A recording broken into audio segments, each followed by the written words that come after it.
अब यम का पास ही दंड देगा इसे।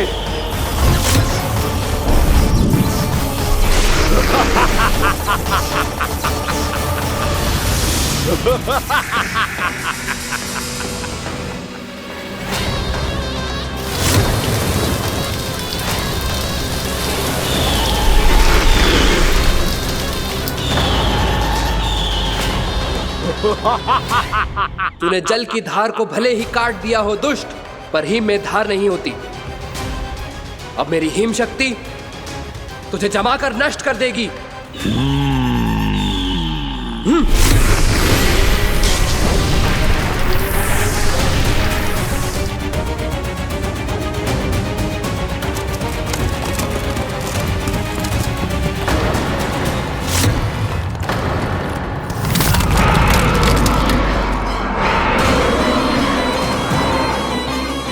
चंद्र, वरुण, यम, अग्नि, इंद्र, तुम में से कोई भी इस योग्य नहीं है कि मुझे पराजित कर पाए और इस विष्णु अवतार की रक्षा कर पाए।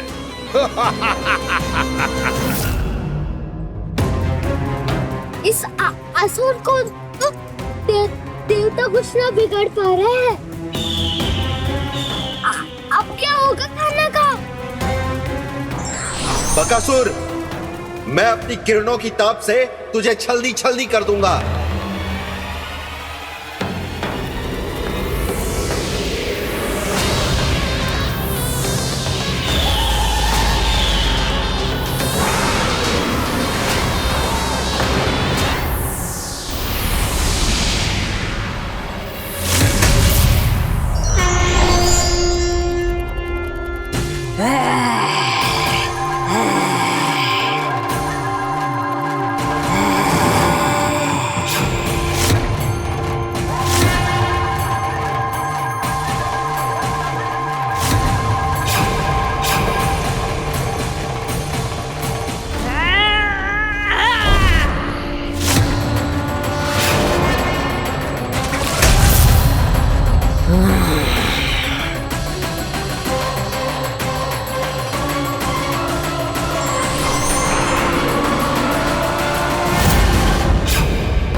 पुत्र कार्तिकेय, इस असुर के उदर को फाड़कर अपने पिता के सखा श्री कृष्ण को मुक्त कराओ पुत्र।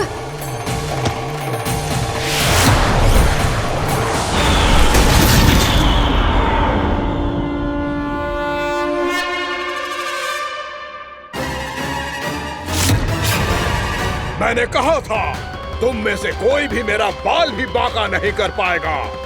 तुम देवताओं का तो सामर्थ्य ही क्या, स्वयं देवों के देव महादेव भी मेरा कुछ नहीं बिगाड़ पाएंगे। कृष्ण को अपने उदर में ही पचा जाऊंगा मैं।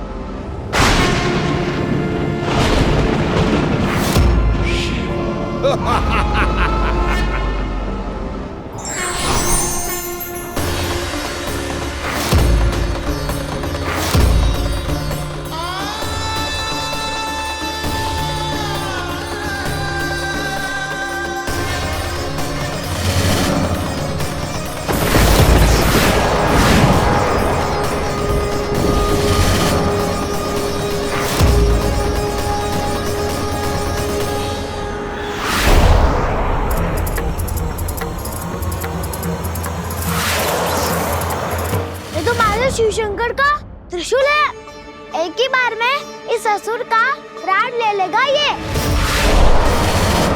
हाँ, महादेव का त्रिशूल।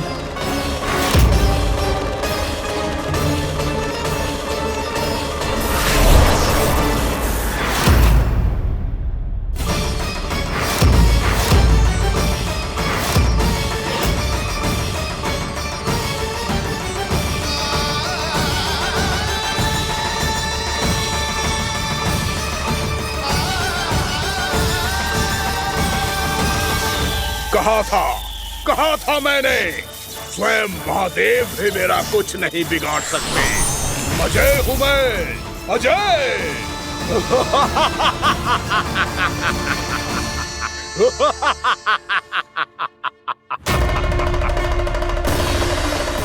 प्रभु, आपके त्रिशूल की महिमा तो अपरंपार है, तो फिर ये ठहर क्यों गया?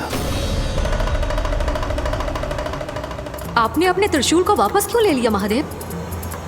इस दुष्ट का संहार क्यों नहीं किया? क्योंकि इसकी मृत्यु मेरे हाथों नहीं, मेरे सखा नारायण के अवतार श्री कृष्ण के हाथों ही होगी, और यही विधि का विधान है। पर पिताजी, श्री कृष्ण तो इस असुर के उदर में फंसे हुए हैं, हम उन्हें मुक्त कैसे कराएंगे? ये उन्हें स्वयं ही मुक्त करेगा पुत्र।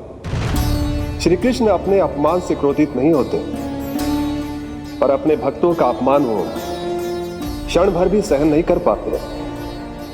वकासुर यही भूल कर रहा है, हम सबका निरंतर अपमान करके वो उन्हें क्रोध दिला रहा है। वो ये नहीं जानता कि शीघ्र ही उन्हें अपने उदर में रख पाना उसके लिए असंभव हो जाएगा।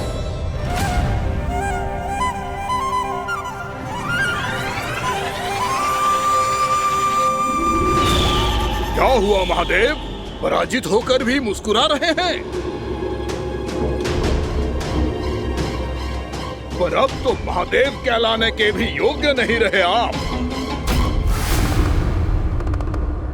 असफल देवताओं की इस अयोग्य सेना को लेकर चले जाइए यहाँ से। ना ये मेरा सामना कर सकते हैं और ना ही आप। मेरी शक्ति के सामने आप अक्षम हैं महादेव।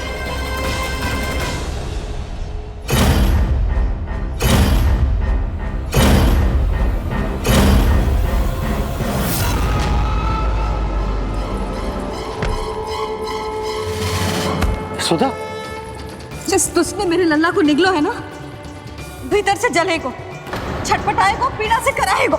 जिस दुष्ट ने मेरे लल्ला को निगलो है ना, भीतर से जलेगो, छटपटाएगो, पीड़ा से कराएगो। ये क्या हो रहा है मुझे?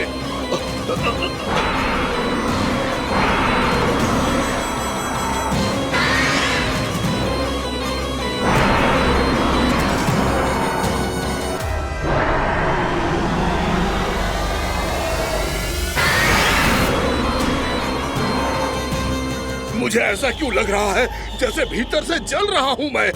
ये क्या हो रहा है मुझे?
हे प्रभु, मैंने ऐसे कौन से कुकर्म किए थे कि मुझे ऐसी मृत्यु प्राप्त हुई?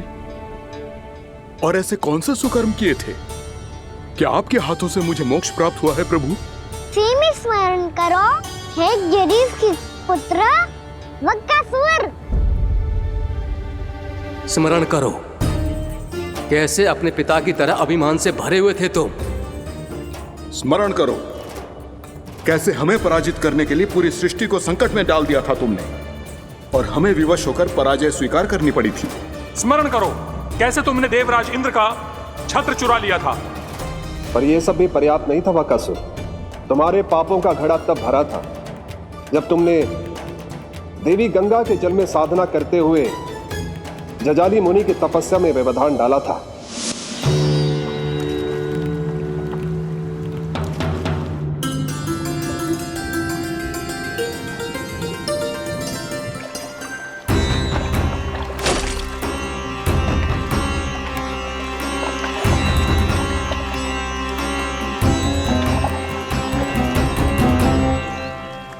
रुक क्यों गए चालक? नौका को आगे की ओर ले चलो।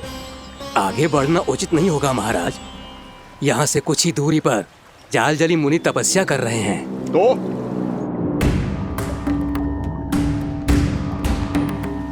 मेरे मत्स्य आखेट के क्षेत्र में इसने तपस्या करने की भूल की है। मेरे ही राज्य में मेरा कोई क्षेत्र मेरे लिए वर्जित हो, यह मुझे स्वीकार नहीं है। आपने पर्याप्त मत्स्य आखेट कर लिया है महाराज। यदि तुम इन मछलियों का आहार नहीं बनना चाहते हो, चुपचाप मेरी आज्ञा मानो। क्षमा, क्षमा महाराज।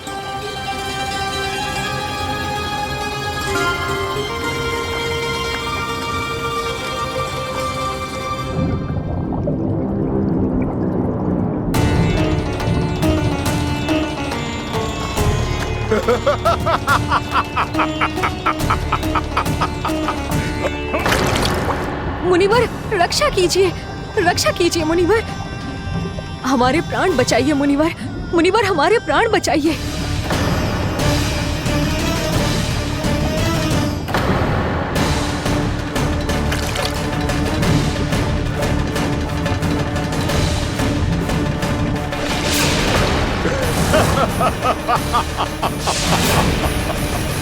ठहर जाओ असुरराज।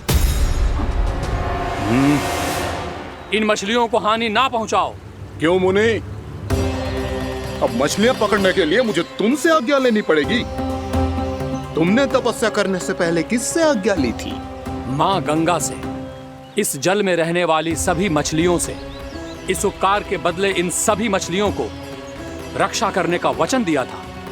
इसीलिए असुरराज, मैं शांति से कह रहा हूं, इस स्थान को अशुद्ध ना करो।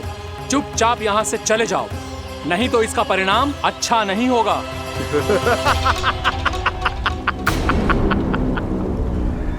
तुम जिन देवताओं की तपस्या कर रहे हो ना मुनि, उन्होंने भी मेरा कुछ नहीं बिगाड़ पाया था, और तुम मुझे धमकी देने का दुस्साहस कर रहे हो।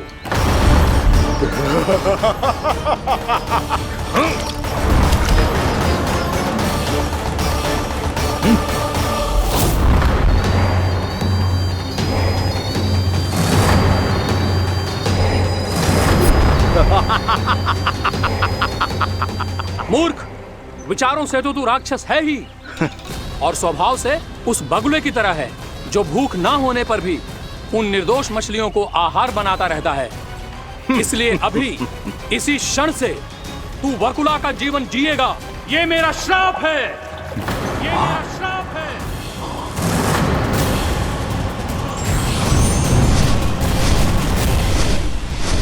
श्राप पाने के बाद तुम्हें आभास हुआ कि तुमने कितना बड़ा अपराध किया था, और तब तुम जजाली मुनि से क्षमा याचना करने लगे। तुम्हारे अपराध बोध को जानकर मुनि श्रेष्ठ शांत हुए और उन्होंने तुम्हें वरदान दिया।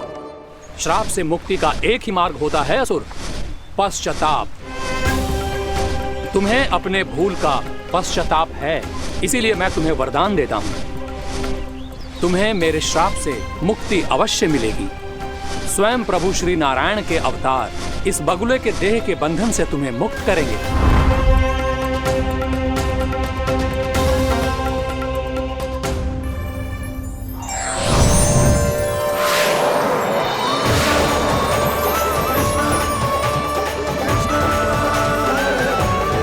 प्रणाम स्वीकार करें प्रभु।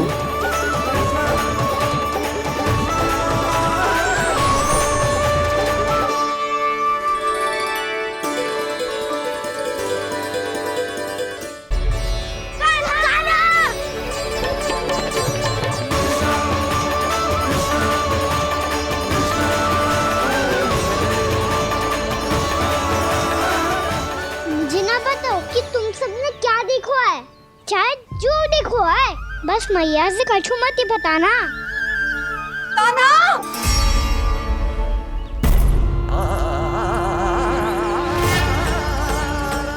कान्हा! मेरा लल्ला!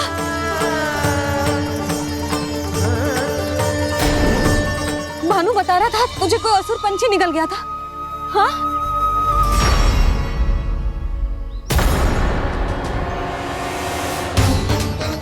हे नारायण, ये क्या है?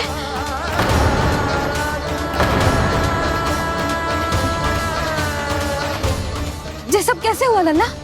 हाँ? कोई बताएगा मुझे ये क्या है?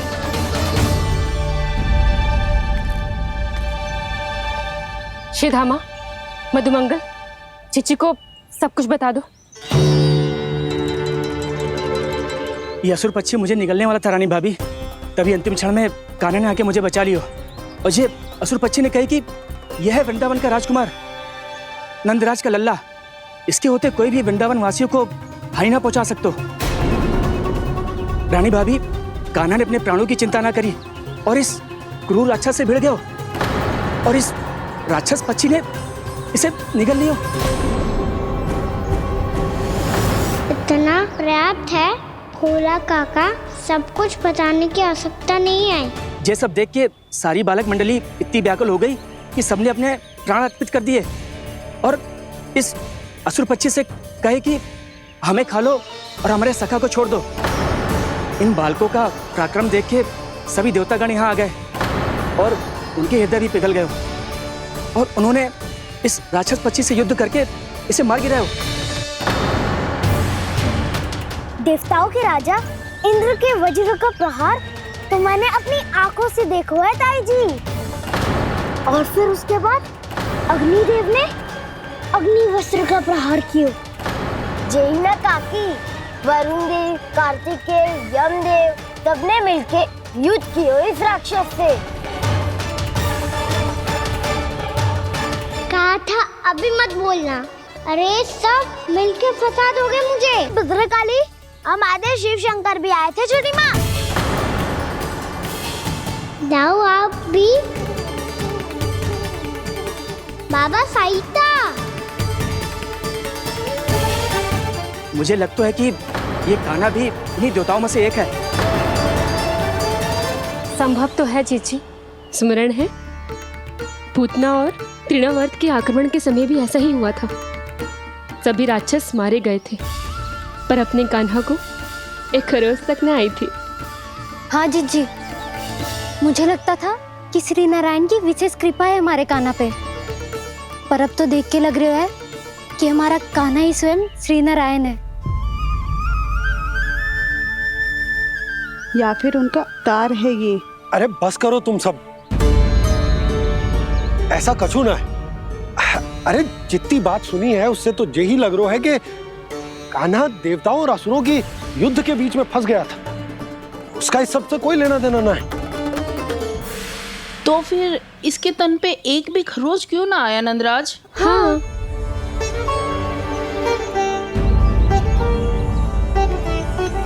है काकी, खरच तो है। दिखा लल्ला। भैया बात पीड़ा आ रही है, कुछ करो ना। चिकोपिया भी ना अति करती है।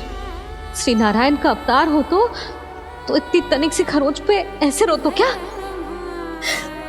बस बहुत होगा। अब तो तुम सबने सीमा ही पार कर दी है। कभी से श्री नारायण बुलाते हो, कभी श्री नारायण का अवतार। तनिक कछु हो ना जाता है कि तुम सब कहानियां बुनने लगती हो। जे बस साधारण सा बालक है, मेरा लल्ला है जे, इसे भगवान मत ही बनाओ।